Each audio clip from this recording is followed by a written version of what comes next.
세훈 사무실에서 발견된 몰래카메라 하나가요. 오늘 건양가 사람들 인생을 통째로 뒤집어 놓을지도 모릅니다. 세훈은 그걸 보는 순간 숨이 턱 막힙니다. 말이 잘 안 나와요. 손끝이 차가워지고 뒷목이 서늘해집니다. 세훈은 그 자리에서 한참을 멈춰 서서 카메라만 바라봅니다. 이게 왜 여기 있지? 그런데요. 더 무서운 건 지금부터입니다. 이 몰래카메라가 방금 설치된 게 아니라 이미 오래전부터 세훈의 사무실을 조용히 찍어왔을 가능성이 크다는 겁니다. 세훈은 머릿속에서 장면들이 한꺼번에 떠오릅니다. 그날 했던 말, 그날 했던 행동, 그날 숨겼던 표정, 그리고 그날 숨기고 싶었던 진실. 만약 그 모든 게 영상으로 남아있었다며 세훈은 이제 끝입니다. 왜냐하면 건양가에서는요.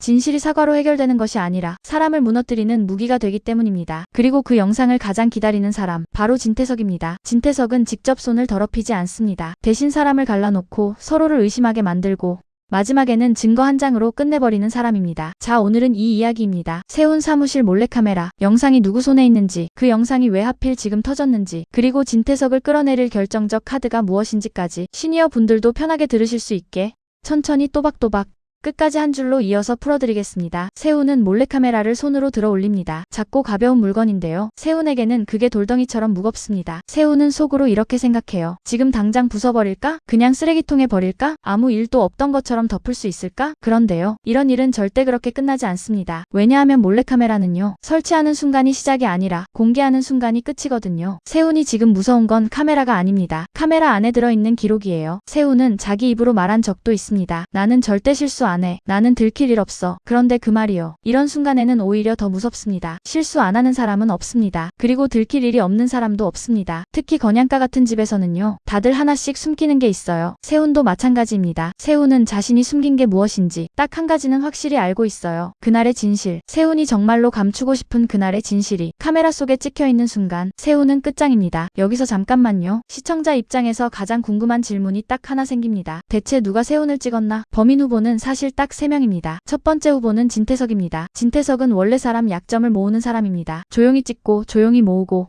결정적 순간에 터뜨립니다. 두 번째 후보는 차정원입니다. 정원은 복수를 위해 들어왔고 복수는 감정이 아니라 증거가 있어야 가능합니다. 정원이 조용히 준비했을 가능성이 있습니다. 세 번째 후보는 공난숙입니다. 공난숙은 사람이 아니라 판을 지키는 사람입니다. 필요하면 가족도 도구로 씁니다. 세훈을 통제하기 위해 찍었을 가능성도 있어요. 자, 여기서 한 가지 더 무서운 가능성이 있습니다. 범인은 설치한 사람이 아닐 수도 있다는 겁니다. 설치한 사람과 영상을 쥔 사람이 다를 수 있어요. 즉, 진짜 무서운 건 범인이 누구냐가 아니라 그 영상이 지금 누구 손에 있느냐입니다. 그럼 여기서 또 하나 묻겠습니다. 만약 이 영상이 진태석 손에 있으면 세훈은 거의 끝이라고 보셔야 합니다. 진태석은요.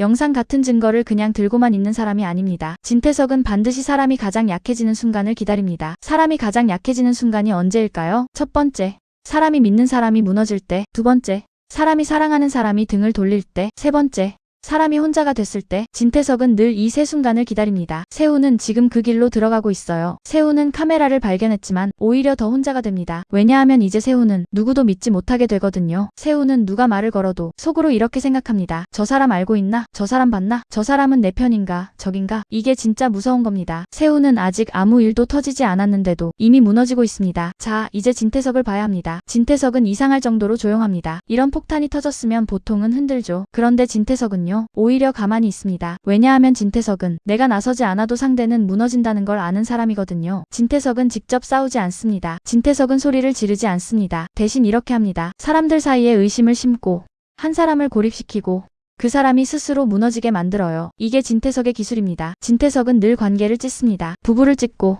모녀를 찢고 연인을 찢고 동맹을 찢습니다. 그리고 그렇게 찢어놓고 나서 마지막에 남는 사람을 증거 한 장으로 정리합니다. 여러분, 이런 사람은요. 가장 가까운 사람의 마음부터 흔듭니다. 세훈도 마찬가지예요. 세훈은 지금 사건 때문에 무너지는 게 아니라 사람 때문에 무너집니다. 누가 내 편일까? 누가 나를 배신할까? 이 생각이 세훈을 무너뜨리는 겁니다. 그리고 몰래카메라 영상은요. 그 배신을 현실로 만들어버리는 장치가 됩니다. 여기서 한 번 더 생각해 볼게요. 진태석이 왜 이런 식으로 움직일까요? 진태석은 단순히 세훈을 싫어해서가 아닙니다. 진태석은 목적이 있어요. 진태석의 목적은 세훈 한 사람이 아닙니다. 진태석은 건양가 전체를 흔들고 싶어 합니다. 세훈이 무너지면요.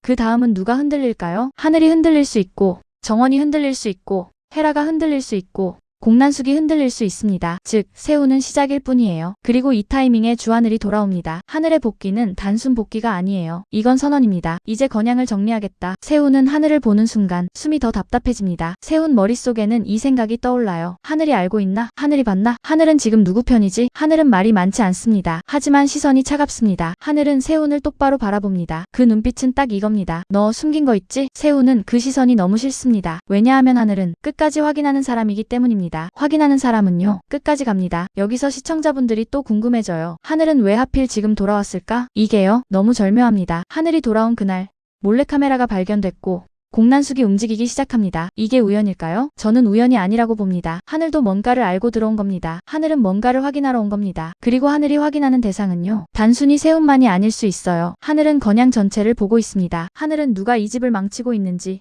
누가 진짜 문제인지, 누가 배우인지 끝까지 확인할 겁니다. 잠깐만요. 여기서 광고 하나만 짧게 넣겠습니다. 잠깐만요. 지금부터는 몰래카메라의 범인보다 영상을 쥔 사람이 더 중요해집니다. 그리고 그 영상이 공개되는 순간 진태석만 무너지는 게 아니라 건양가 전체가 같이 무너질 수도 있어요. 끝까지 이어서 보시면 모든 게 한 줄로 연결되는 걸 보시게 될 겁니다. 자, 다시 돌아오겠습니다. 자, 여기서 제일 중요한 질문을 드릴게요. 이 상황에서 누가 제일 이득을 보나? 첫 번째는 진태석입니다. 세운이 흔들리면 세운은 실수합니다. 실수한 사람은 진태석의 밥이 됩니다. 두 번째는 차정원입니다. 정원은 복수를 위해서는 반드시 결정적 증거가 필요합니다. 세운의 영상은 정원에게도 강한 무기가 됩니다. 세 번째는 공난숙입니다. 공난숙은 건양가 판이 흔들릴수록 거래로 더 많은 걸 가져갑니다. 혼란은 공난숙의 영역이에요. 그런데요, 여기서 진짜 소름 돋는 결론이 나옵니다. 누가 이득을 보든 세운은 손해밖에 없습니다. 세운은 이미 도망칠 수 없는 위치에 들어왔어요. 그리고 이런 상황에서 사람들은요, 먼저 공격을 하게 됩니다. 세운은 자기 편을 만들려고 할 겁니다. 세운은 자기 목숨을 살리기 위해 누군가에게 매달릴 수도 있어요. 그런데 세운이 그 순간 누구를 찾느냐에 따라 세운의 미래가 확 달라집니다. 만약 세운이 하늘에게 매달리면 하늘은 세운을 더 의심할 겁니다. 만약 세운이 정원에게 접근하면 정원은 세운을 이용하려 할 겁니다. 만약 세운이 공난숙에게 손을 내밀면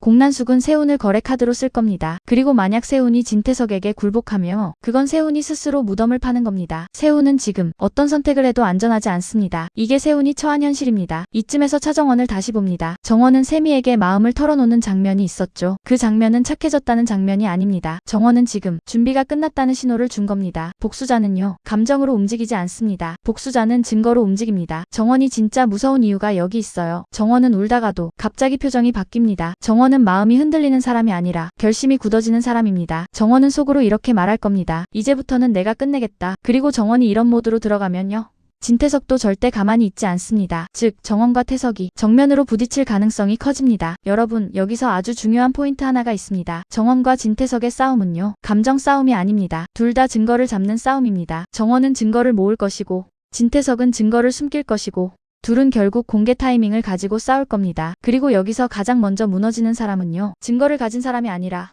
증거 때문에 흔들리는 사람입니다. 즉, 세운입니다. 세운은 증거를 가진 사람이 아니라 증거에 쫓기는 사람이니까요. 그리고 공난숙이 건양가로 들어옵니다. 공난숙은 원래 절대 급하게 움직이는 사람이 아닙니다. 늘 준비하고, 늘 계산하고, 늘 이길 때만 움직이죠. 그런 공난숙이 급하게 왔다? 이건 확실합니다. 공난숙이 수세에 몰렸습니다. 공난숙이 문을 여는 순간 사람들의 표정이 싹 달라져요. 헤라는 긴장하고, 세운은 숨이 거칠어지고, 하늘은 눈빛이 차가워지고, 정원은 눈빛이 더 단단해집니다. 왜냐하면 공난숙이 오면 이건 가족 싸움이 아니라 거래 싸움이 되기 때문입니다. 공난숙은 이 집에서 사랑을 찾으러 온 게 아닙니다. 공난숙은 살아남기 위해 온 겁니다. 여기서 공난숙이 진짜 무서운 이유는요, 공난숙은 누가 올냐를 보지 않습니다. 공난숙은 누가 이기냐만 봅니다. 공난숙은 이 상황에서 자기에게 유리한 사람 편에 설 겁니다. 그리고 그 유리함을 결정하는 건 뭐냐면요, 바로 결정적 카드입니다. 드디어 나옵니다. 진태석을 끌어내릴 결정적 카드가 있다. 여기서 사람들이 착각하는 게 하나 있어요. 결정적 카드는 한 장이라고 생각하죠. 근데요, 이 드라마는 그런 방식이 아닙니다. 이 카드는 폭탄이고요.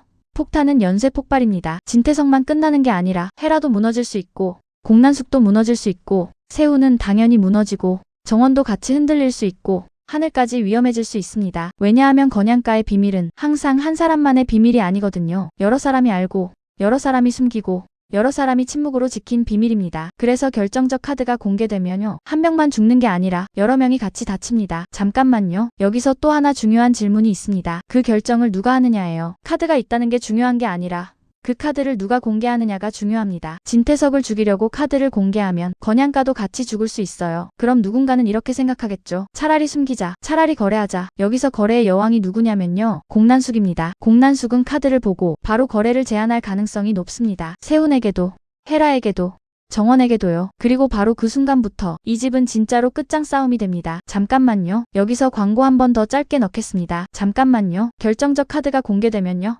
진태석만 무너지는 게 아니라 건양가 전체가 같이 무너질 수도 있습니다. 그리고 마지막 반전은 범인이 아니라 누가 먼저 공개하느냐에서 터질 겁니다. 끝까지 보시면 진짜 소름 돋습니다. 자, 이제 진태석의 마지막 움직임을 봐야 합니다. 진태석은 불리한 상황을 압니다. 그래서 태석은 마지막으로 움직입니다. 진태석의 방식은 늘 같아요. 내가 무너지면 너희도 같이 무너져라. 태석은 혼자 끝나지 않습니다. 끝나기 직전에 누군가를 같이 끌고 내려갑니다. 태석이 무서운 이유는요.